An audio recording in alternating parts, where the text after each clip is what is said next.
하나님 말씀을 봉독합니다. 요한복음 11장 11절에서부터 18절까지를 교독합니다.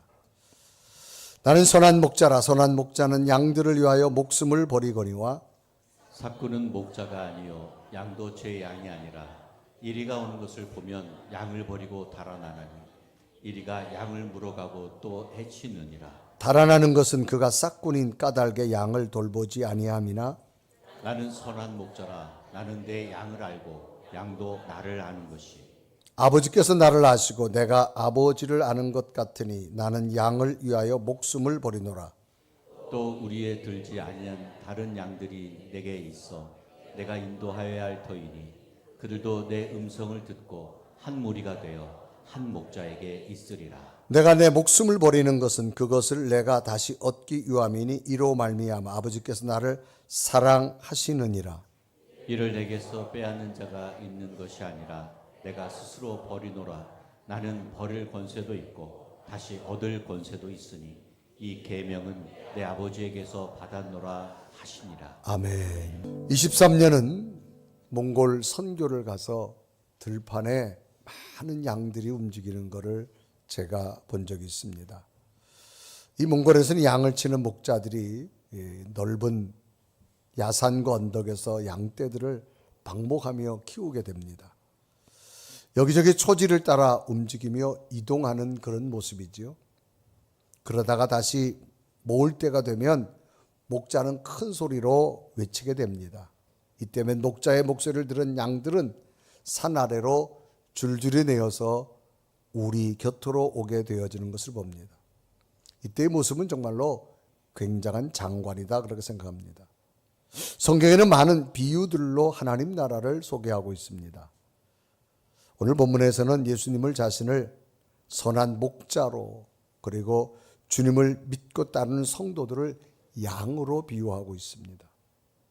선한 목자는 잠시라도 양의 곁을 떠나지 않습니다.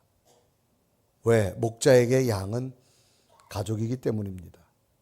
목자는 양을 하나하나 세심히 살피며 관찰하여 필요를 채워줍니다. 이유는 양들을 사랑하기 때문입니다. 양들이 아프거나 다친 곳이 없는지 늘 살피고 혹시라도 병든 양이 있으면 정성을 다해서 치료하고 돌보아 주게 됩니다. 그러므로 양은 목자에게 가장 소중한 존재라고 하는 겁니다. 그래서 양떼에서 한시도 눈을 떼지 못합니다. 때로는 맹수의 공격이나 도둑에게서도 목숨을 던져서 지켜줍니다. 그래서 요한복음 10장 11절에 기록합니다. 나는 선한 목자라. 선한 목자는 양을 위하여 목숨을 버리거니와 라고 기록합니다. 목숨까지 버리며 이렇게 양을 사랑하는 목자가 바로 주님이라고 하는 말씀을 성경은 하고 있습니다. 그래서 목자와 양과의 관계를 말하고 있습니다. 관계란 말은 둘 이상의 사람, 현상, 사물이 서로 관련을 맺고 있는 것을 우리는 관계라는 단어를 씁니다. 어떤 방면이나 영역에 서로 관련을 맺고 있는 것.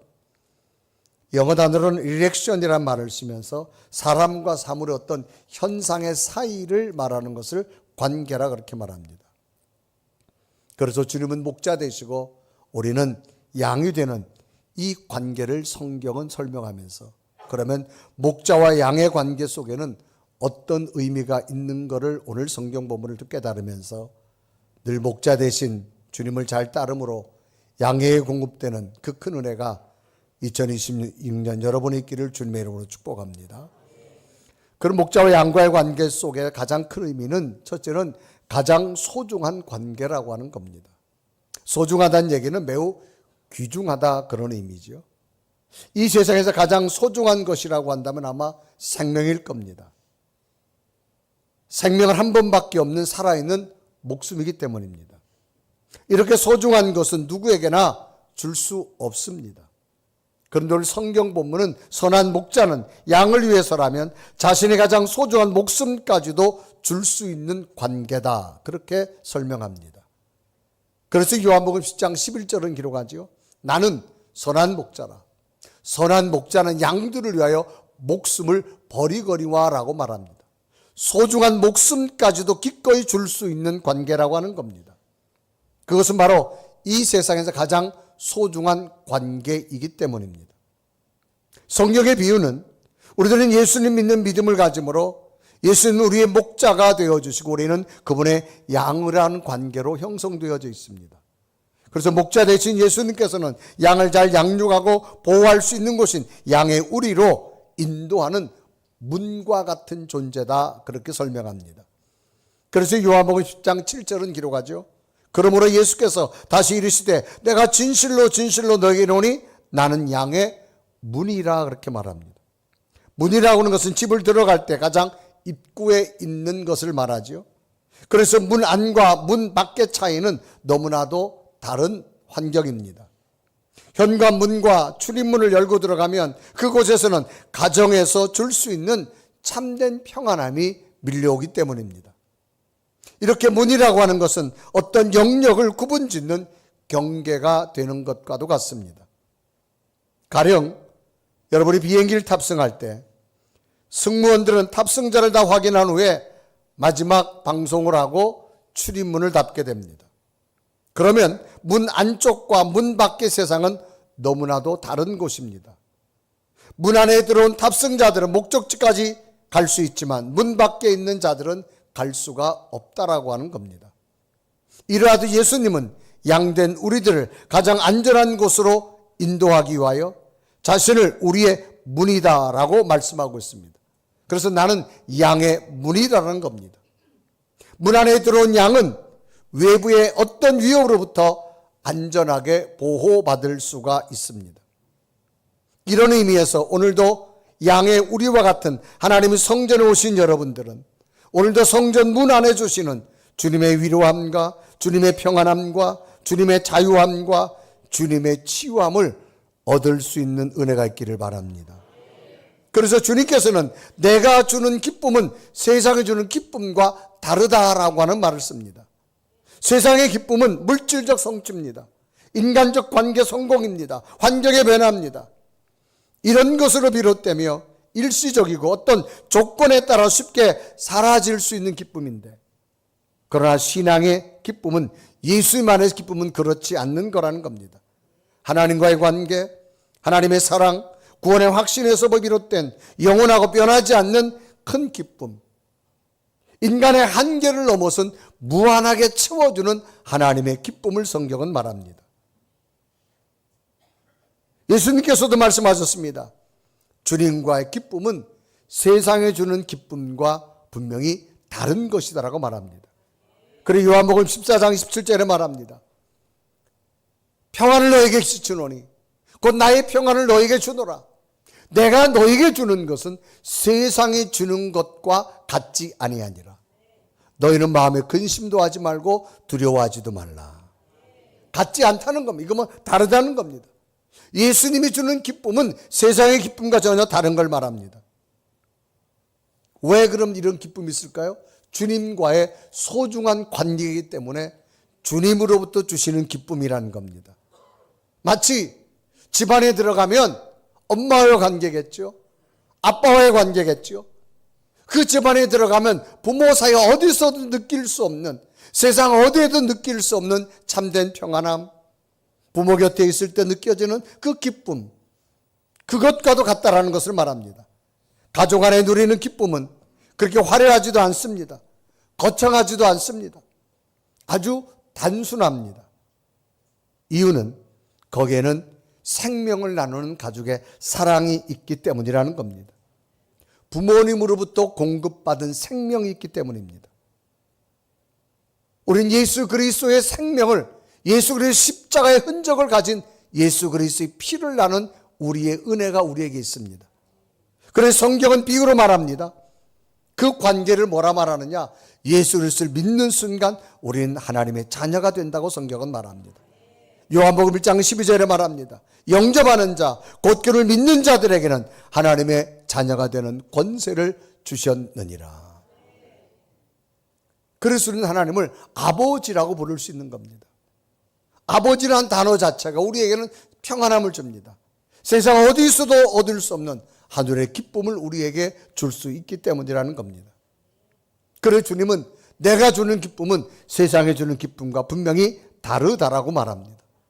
오늘도 성전에 예배하는 여러분, 세상 어디에서 얻을 수 있는 기쁨이 아니라 그저 주님 안에서 평안함과 하나님의 기쁨이 있을 줄로 믿습니다.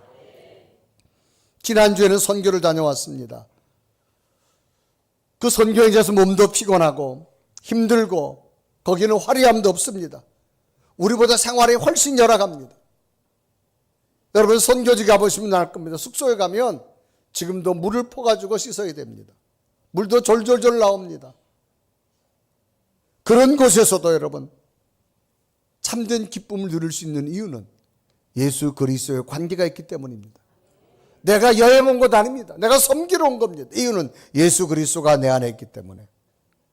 그래 선교 현장에 가면 화려하지도 않고 정말 불편한데, 그런데 그 속에서 나타나는 기쁨은 세상 어디에서도 찾을 수 없는, 어떤 화려한 여행지를 가서 누릴 수 없는 그 기쁨이 내 속에 넘쳐나는 이유는 주님이 주는 기쁨이 다르기 때문인 줄로 믿습니다. 그래서 목자와 예수님 관계는 분명합니다. 가장 소중한 관계입니다. 부모에게 자녀가 가장 소중하듯이 예수 그리스도를 믿는 순간 우리는 하나님의 자녀가 되어지며 그 하나님이 우리에게 주시는 참된 기쁨이 있을 줄로 믿습니다. 두 번째는 보호받는 관계라는 겁니다. 보호란 말은 위험이나 곤란 따위에 미치지 아니하도록 잘 보살펴 돌보는 걸 보호한다고 말합니다. 만일 양의 문 밖에 있다면 보호해 줄 자가 없기 때문에 사나운 맹수나 위험한 일을 만나기에 두려워할 수밖에 없습니다. 그러나 문 안에 들어오면 그 두려움은 사라지는 겁니다. 두려움이라는 것은 인간의 내면에 나타나는 무서움이요 불안한 마음입니다. 이 세상에는 우리들이 두렵게 하는 일들이 얼마나 많습니까? 안전에 대한 두려움, 건강에 대한 두려움, 미래에 대한 두려움, 인간관계에 관한 두려움, 경제에 대한 두려움. 만약 나 혼자 걸어간다는 인생이라면 인생길은 그저 힘들고 불안하고 어렵고 두려워할 수밖에 없습니다. 그러나 우리의 인생길은 혼자 가는 길이 아니라는 겁니다. 자신의 목숨마저도 아깝게 여기지 아니하고 우리를 지켜주시는 주님의 보호하심이 있기 때문이라는 겁니다. 왜? 우리는 그분의 양 같아서, 그분은 나의 목자 되기 때문입니다. 그리고 요한복음 10장 14절 15절을 말합니다. 나는 선한 목자라. 나는 내 양을 알고 양도 나를 아는 것이, 아버지께서 나를 아시고 내가 아버지를 아는 것 같으니 나는 양을 위하여 목숨을 버리노라라고 말합니다. 자신의 목숨까지도 버리시며 보호하시는 목자 되신 주님을 설명하고 있습니다. 오늘 본문엔 주님께서는 성도들의 관계를 선한 목자와 양의 관계라고 하는 단어를 사용하시면서 특징적인 단어 하나가 있는데 그것이 뭐냐? 목자와 양은 서로 잘 안다라고 하는 단어가 반복되어집니다. 그래서 요한복음 10장 14절에 말합니다. 나는 선한 목자라. 나는 내 양을 알고 양도 나를 아는 것이라고 말합니다. 여기 알고 안다 계속 반복되어서 나오는 이유는 그만큼 강조하고 있는 단어입니다. 직역하면 나는 선한 목자이다. 나는 너희들을 잘 안다. 그리고 너희들도 나를 잘 안다. 그렇게 직역 해석할 수 있습니다. 예수님은 양을 알고 양들도 예수님을 안다라고 하는 말입니다. 여기 나는 이란 말은 1인칭 소유대명사입니다. 나의 것들, 그런 의미를 가지고 있습니다. 이 말 속에는 양들과 예수님 관계, 즉 양은 예수님의 소유라고 하는, 그러므로 내가 잘 안다 그럽니다. 내 소유기 때문에 잘 안다라고 하는 그런 단어로 표기할 수 있습니다. 소유라고 하는 것은 가지고 있는 것으로 내 것과 남의 것에 굉장한 차이가 있는 것을 봅니다. 자, 우리가 삶을 살아가면서 내 물건과 남의 물건은 차이가 있습니다. 휴대폰이 여기서 여러분 떨어졌다 합시다. 내 물건이기 때문에 우리는 죽습니다. 남의 물건이 떨어지면 죽지 않습니다. 왜? 소유가 다르기 때문입니다. 양은 바로 예수님의 양이라는 겁니다. 그래서 예수님이 잘 안다라는 겁니다. 양도 예수님을 안다라는 겁니다. 맹수나 이리떼가 위협적인 것이 와도 일반 싹분의 목자는 도망가지만, 그러나 참된 목자는 도망가지 않고 자신의 목숨까지도 걸고 저 양을 지켜준다는 겁니다. 왜? 주님의 소유이기 때문에 그렇습니다. 그래서 요한복음 10장 15절에 말합니다. 아버지께서 나를 아시고 내가 아버지를 아는 것 같으니 나는 양을 위하여 목숨을 버리노라 라고 말합니다. 왜? 주님의 소유이기 때문에, 내 소유이기 때문에, 내 자식이기 때문에 기꺼이 그 자식을 사랑하는 마음으로 부모의 목숨보다도 더 소중한 자식을 위해서 기꺼이 보호하는 것이 바로 부모의 모습과도 같습니다. 이런 모습 마치 부모가 자식을 지키기 위해 위험을 무릅쓰고라도 자식을 보호해 주는 것과도 같습니다. 이 세상에 누가 나와 내 가족과 내 삶을 지켜줄까요? 보이지 않지만 그것은 바로 인간의 한계를 뛰어넘는 하나님의 손길이 분명히 있어야 됨을 말합니다. 그래서 인생의 큰 위기를 넘겼던 다윗이라고 하는 이 사람의 고백은 뭡니까? 정말로 내가 인생의 죽을 고비를 수없이 넘겼어도 목자 되신 주님께서 나와 함께 하셨다고 말합니다. 그래서 시편 23편 1절은 말하죠. 여호와는 나의 목자시니 내게 부족함이 없으리로다. 4절을 보면 내가 사망의 음침한 골짜기로 다닐지라도 해를 두려워하지 않을 것은 주께서 나와 함께 하심이라. 주의 지팡이와 막대기가 나를 안위하시나이다. 보호하여 주시는 주님, 올 한 해도 주님의 보호하심이 있기를 바랍니다. 이 목자와 양은 세 번째로 전적 신뢰의 관계라는 겁니다. 사람들은 살아가면서 누구의 말을 듣고 따라가느냐에 따라서 우리의 운명적 미래가 결정됩니다. 더 정확히 말하면 누구의 말을 더 신뢰하느냐 그런 얘기입니다. 신뢰란 말은 굳게 믿고 의지하는 걸 말합니다. 양들은 자신을 인도하는 목자의 음성을 듣고 따라가는 관계라는 겁니다. 목자의 음성을 잘 듣고 따라가기만 하면 안전한 곳으로 인도함을 받을 수 있습니다. 여기에는 전적 신뢰가 수반되기 때문입니다. 위험한 곳이 아니라 푸른 초장과 물이 풍부한 곳으로 인도받을 수가 있습니다. 그리고 요한복음 10장 14절에 기록하죠. 나는 선한 목자라 내 양을 알고 양도 나를 아는다 라고 말합니다. 안다라는 것은 어떤 형식과 제도적으로 아는 것이 아닙니다. 인간과 동물이 가진 본능적 감각을 통하여 아는 것을 의미합니다. 마치 어린아이가 무의식적으로 자기 앞에 엄마가 왔다는 것을 인지한 것처럼 또 엄마도 감각적으로 수많은 사람의 아이들의 울음소리 속에서도 내 아이의 울음소리를 들을 수 있는 이 본능적 감각, 여기서 바로 안다라고 하는 겁니다. 수백 명의 아이가 있어도 그 사진 속에서 내 가족을 제일 먼저 찾을 수 있는 것은 바로 알기, 감각적 본능이 있기 때문입니다. 그리고 여기서 안다라는 것은 단순히 지식적인 정보가 아닙니다. 서로를 신뢰할 수 있는 관계를 의미합니다. 목자와 양은 이런 관계라는 겁니다. 어떤 제도적도 아니고 지식적도 아니고 소유적이 아니라는 겁니다.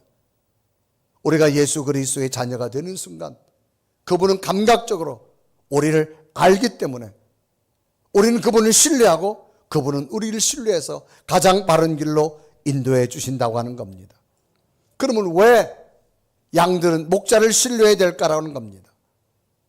양은 다양한 특징이 있는데 첫째는 시력이 매우 나쁜 동물이 양입니다.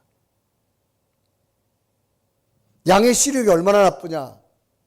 일반 개나 고양이들은 한 6m 정도까지 볼 수 있다고 말합니다. 근데 양은 그 앞도 못 본다고 합니다. 굉장히 앞에 자기 앞부분만 양은 볼 수 있다고 하는 겁니다. 그래서 먼 길 앞길을 무엇인지 잘 모른다고 합니다. 그렇기 때문에 양은 앞에 장애물이 곧 있을 것도 모른다고 하는 거예요. 그냥 간다라고 하는 건데, 그래서 시력이 나쁘다 보니 양의 특징이 뭐냐? 무조건 물체가 움직이면 따라가는 게 양의 습성을 가지고 있다고 말합니다. 방향 감각이 없다라고 하는 거죠. 그러니까 장애물이 있어도 그냥 들어가는 것, 이것이 바로 양의 모습입니다. 둘째로 양은요, 스스로 자신을 보호할 무기가 없습니다. 야생에서 동물이 살아가다 보면 자기를 지킬 이 무기가 있어요. 뿔이 있다든지 날카로운 이빨이 있다든지 뭐 앞발을 차기를 한다든지 뭐 이런 게 있어야 되는. 양은 아무것도 없어요. 초식 그냥 풀만 뜯어 뭐 가장 연약한 자입니다. 또 하나는 분별 능력이 약하다는 겁니다. 무엇이 좋은지, 무엇이 나쁜지 양은 이걸 잘 분별을 못한다고 하는 거예요. 그래서 이리와 늑대들이 양들을 잡아먹을 때는 어떻게 하느냐? 골짜기로 유인한다고 합니다. 그래서 골짜기 속에 갇히면 도망갈 곳이 없기 때문에 거기서 다 먹혀 죽는다 그래요. 분별력이 약하다. 넷째는 연약하다는 겁니다. 양은 넘어지고 나면 혼자서 일어날 수가 없다 그래요. 털도 막 많고 그래가지고. 그러니까 누군가가 옆에서 일으켜줘야 된다는 겁니다. 마지막 양의 특징이 뭐냐? 양은 매우 게으르다는 겁니다. 그러니까 양은 먹고 나면 습성이 뭐냐? 무조건 누우려고 한답니다. 근데 양은 누우면 뭐냐? 창자가 빨리 썩는다 그래요. 다른 동물과 달리. 그래서 양이 살려면 움직여야 되는데 양은 자꾸 움직이는 습성이 없다면 자꾸 누우려고 한답니다. 그런데 똑같은 양과 비슷한 동물 가운데 염소가 있습니다. 이 염소는 특징이 뭐냐? 무조건 들고 뜁니다. 그래서 양 우리에다가 무엇을 함께 놓으면 염소를 같이 놓는다고 합니다. 그러니까 염소가 뛰기 때문에 양들이 놀래가지고 같이 뛴다는 거예요. 그래서 이 양 우리 속에 염소를 30마리씩 넣는 이유가 양들이 창자가 썩지 않도록 보호하기 위한 거라는 거예요. 그러니까 우리의 신앙생활도 마찬가지로 우리는 자꾸 눕고 싶어요. 기도도 쉬고 싶고 믿음도 쉬고 싶고 헌신도 쉬고 싶고 그럴 때 하나님 우리를 뛰게 하는 염소 같은 일들이 생깁니다. 이것 때문에 기도하게 되어지고 이것 때문에 다시 한번 하나님 붙들게 되어지고 아멘. 그건 뭐냐? 우리를 건강하게 세우기 위한 하나님의 은혜라고 하는 겁니다. 그래서 이 양은 앞을 볼 수 없습니다. 어디에 골짜기가 있는지 어디에 구렁텅이 있는지 몰라요. 그래서 목자 되신 주님은 우리를 피할 길도 주시고 돌아갈 길도 주시고 넘어갈 산이라면 우리를 안고서라도 넘어가게 될 줄로 믿습니다. 여러분 인생길 한번 가만히 보세요. 여러분이 다 피할 길 피했어요? 여러분이 돌아갈 거 다 돌아갔어요? 몰라요. 지나와 보니 하나님이 그때 피할 길을 주었고 그때 돌아갈 길을 주었고 하나님이 인도함을 주신 줄로 믿습니다. 그래서 여러분 철저하게 우리는 목자를 신뢰해야 됩니다. 때론 내 생각으로 안 맞아도 목자만 따라가면 푸른 초장과 시냇물이 있는 곳으로 인도할 줄 믿습니다. 머니볼 이론이란 말이 있습니다. 이것은 영화 머니볼에서 시작된 단어입니다. 스포츠 경기에서 경기 자료를 철저히 분석해서 선수를 적재적소에 배치해서 승률을 높이는 게임을 머니볼 이론이라 그렇게 말합니다. 이 영화는 야구 경기를 영화한 것인데 보는 스포츠가 아니라 운영하는 스포츠다라고 하는 단어가 나올 정도입니다. 선수의 이야기나 감독의 영웅담이 아닙니다. 그 선수와 감독을 뒤에서 설계하고 통제하며 구단 운영진의 세계를 다루고 있는 내용으로 영화가 진행됩니다. 이 영화는 2000년 초반에 만년 하위팀이었던 오클랜드 애슬레티스라고 하는 구단 운영을 맡게 된 단장 빌리 빈의 이야기로부터 출발합니다. 그는 기존 야구계의 상식과 관행을 송두리째 뒤흔드는 선택을 합니다. 바로 머신처럼 냉정한 새로운 구단 운영 방식을 바로 머니볼 이론을 도입한 겁니다. 이 머니볼 이론이라는 것은 이상할 정도로 단순했습니다.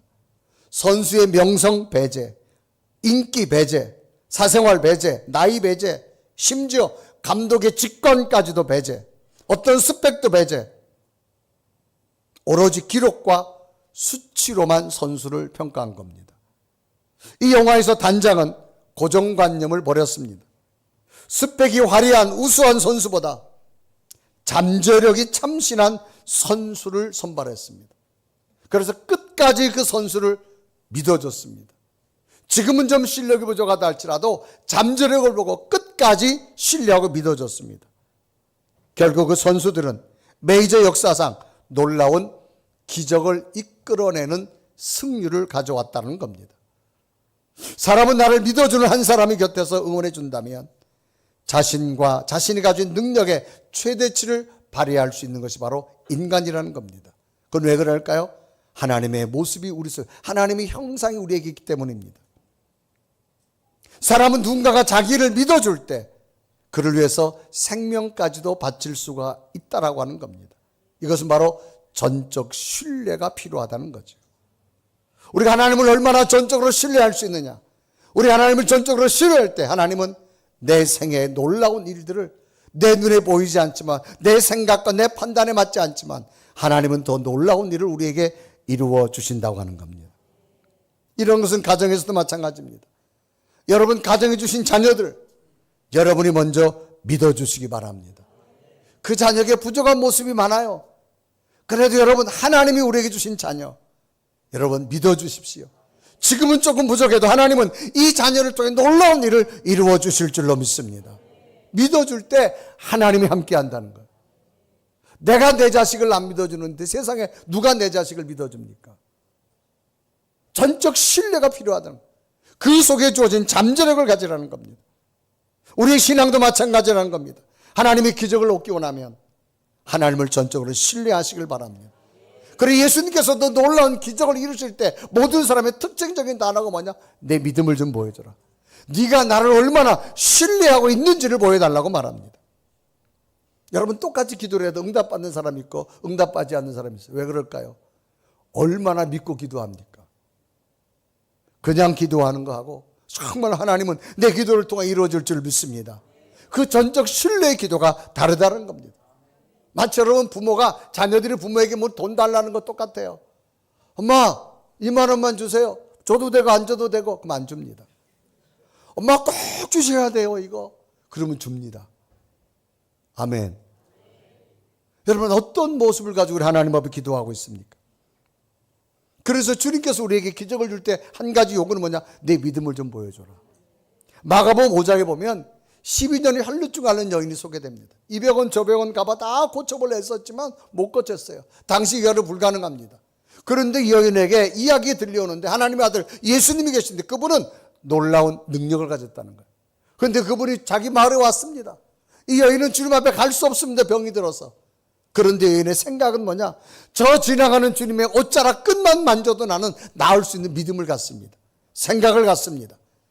그리고 예수님의 옷자락을 만집니다. 놀랍게도 만지는 순간 자기가 스스로가 깨닫습니다. 당시 이 혈루병은 하혈하는 병인데 하혈이 멈추는 걸 느끼게 됩니다. 그래 마가복음 5장 18절 29절에 이루어가지요. 이는 내가 그의 옷에만 손을 대어도 구원을 받으리라 생각함이로라. 29절에 보면 기록하죠. 이에 그의 혈루근원이 곧 마름에 병이 나은 줄을 몸에 깨달으니라. 여러분 이해란 말은 뭐예요? 벌써 내가 저 옷자락만 만져도 나을 것 같은 전적 신뢰가 있었습니다. 그것 때문에 주님은 이 여인의 질병을 어디에서도 못 고쳤는데 고쳐주는 기록을 합니다. 그리고 예수님이 여인을 찾아왔죠. 여인에게 말합니다. 내가 고침받은 건 하나다. 내 속에 있는 믿음 때문이다. 그래서 마가복음 5장 34절에 말합니다. 예수께서 이르시되 딸아 내 믿음이 너를 구원하시는 평안히 가라. 내 병에서 놓여 건강할지어다. 내가 고침받은 것은 내가 나를 전적으로 신뢰한 것 그거 하나라는 겁니다. 이제 2026년을 살아가는 여러분, 우리의 미래가 어떻게 될까 우리는 모릅니다. 우리는 한 치 앞도 모르고 미래를 볼 수 있는 눈이 없어 양 같아서 목자 되신 주님을 신뢰하고 가시기를 바랍니다. 그분은 가장 완벽한 길로 인도하실 것이고 가장 복된 길로 인도할 것이고 피할 길을 주실 줄로 믿습니다. 중요한 건 믿음을 보여줘야 돼요. 그래서 혈루증 여인을 고쳐준 것처럼 마가복음 5장 34절을 말하죠. 사랑하는 딸아 내 믿음이 너를 구원하였느니라. 평안히 가라. 내 병에서 놓여 건강할지어다. 여러분 인생을 살다 보면 좋은 일만 있을 수는 없습니다. 마치 나무의 대나무와 같습니다. 여러분 대나무가 쭉 크다 보면 중간중간에 뭐가 있냐? 마디가 있습니다. 마디 때문에 더 이상 크지 못하고 또 마디를 지난 다음에 또 대나무가 크게 됩니다. 왜 여러분 마디가 생길까요? 만약에 대나무가요 마디가 없이 쭉 크잖아요. 금방 휘어집니다. 금방 부러집니다. 그런데 그 마디가 그 대나무를 높게 만들고 바람에도 꺾이지 않게 만드는 겁니다. 하나님은 때론 우리의 생각을 꺾으실 때가 있어요. 고난이라는 것을 통해서 인생의 마디를 만들 때가 있습니다. 그 마디가 결코 우리에게 넘어지는 마디가 아니라 그 마디 속에 하나님을 붙든다면 더 강하고 담대하게 우리를 세워주실 줄로 믿습니다. 중요한 건 하나님을 얼마나 전적으로 신뢰하느냐 문제입니다. 그러나 우리는 마디 없이 잘 크기를 원합니다. 그렇지 않습니다. 대나무가 마디 없이 크면 금방 넘어지지만 그 마디가 오히려 대나무를 강하게 세워주는 것처럼 여러분 인생에 어떤 고난과 어려움이 있다 할지라도 실망하지 마십시오. 목자 되신 주님은 가장 완벽한 길로, 가장 복된 길로 여러분을 인도해 주실 줄로 믿습니다. 그럼 우리는 가장 소중한 것, 주님과의 가장 소중한 관계입니다. 생명을 나눈 관계입니다. 자녀들에게 내 피가 있듯이 우린 예수 그리스도의 십자가의 피를 가진 자입니다. 주님의 자녀들입니다. 보호받을 수 있는 전적인 신뢰를 갖는다면 하나님은 놀라운 은혜로 임할 줄로 믿습니다. 다시 한번 2026년 하나님을 가슴에 한번 꼭 붙들어 보십시오. 주님은 나와 함께 할 줄 믿습니다. 때론 이해하지 못하는 길로 인도할지라도 하나님 나를 복된 길로 인도할 줄 믿습니다.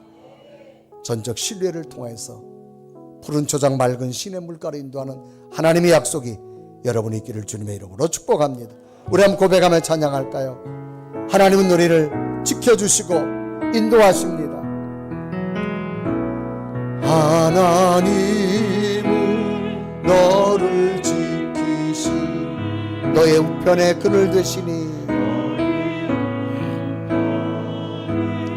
그늘 되시니 낮의 해와 밤의 달 너를 해치 못하리 너를 해치 하나님은 너를 지키시는 자 하나님은 너를 지키시 너의 환난을 면케 하시니 그가 너를 도우시리라 그가 너를 쓰리라 너의 주님 눈을 들어 산을 보아라 눈을 들어 산을 보아라 너의 도 어디서나 전지 지으신 너를 만드신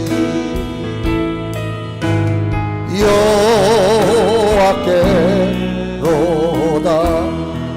우리 한번 다같이 두 눈을 감으시고 우리는 양들입니다. 멀리를 볼 수 없습니다. 내일 무슨 일을 만날지 우리는 모릅니다. 그렇기 때문에 목자가 필요합니다. 피할 길을 주시고 돌아갈 길을 주시고 높은 산이라면 우리의 손을 잡고 넘어주시는 그 목자가 있을 때 우리는 안전한 삶을 살아갈 수 있습니다. 주님, 내가 주님을 전적으로 신뢰하는 믿음이 되게 하여 주옵소서. 내 생각으로 평가하지 말게 하시고 내가 보는 것만 내 인생의 전부라고 믿지 말게 하시고 저 언덕 너머 목자가 인도하는 푸른 초장 맑은 물이 있는 것을 믿을 수 있는 믿음이 되게 하여 주옵소서. 하나님, 전적으로 신뢰하겠습니다. 그리고 주님을 따라가겠습니다. 내 믿음을 날마다 보여주겠습니다. 내 믿음대로 되라는 기적이 내 삶에 나타나는 이 한 해가 될 수 있도록 주께서 인도하여 주옵소서. 양인 나의 모습 주님을 따르고 신뢰합니다. 이 믿음을 주셔서 올 한 해 놀라운 하나님의 기적 같은 일들을 내가 보게 하시고 우리 가정에 보게 하시고 우리 자녀들에게 나타나는 놀라운 은혜를 허락하여 주옵소서. 간절히 고백하며 전적인 신뢰의 믿음을 고백하며 기도드립니다. 살아계신 하나님, 이 시간도 주 앞에 기도하고 간구합니다. 오 살아계신 하나님, 연약한 나를 세우시고 부족한 나를 세우시사 하나님의 사람으로 인도할 줄 믿사오니 오 주님 간절히 원합니다. 연약한 나를 세우시고 부족한 나를 세우시고 하나님의 거룩한 영으로 나를 인도하여 주시사 하나님의 그 큰 능력 앞에 온전히 세워주는 목표의 믿음 될 수 있도록 인도하여 주옵소서. 살아계신 하나님, 오늘도 주의 말씀을 듣게 하신 것 감사합니다. 양인 우리가 목자의 음성을 듣고 또 이 한 주간 살아갈 때 피할 길을 주시고 돌아갈 길을 주시고 넘어가야 할 길이라면 주께서 친히 우리 손을 잡고 안고 인도하여 주셔서 이 안에 하나님의 도우심, 하나님의 승리가 우리의 삶 가운데 나타나게 하여 주옵소서. 예수 그리스도의 이름으로 간절히 기도드리옵나이다.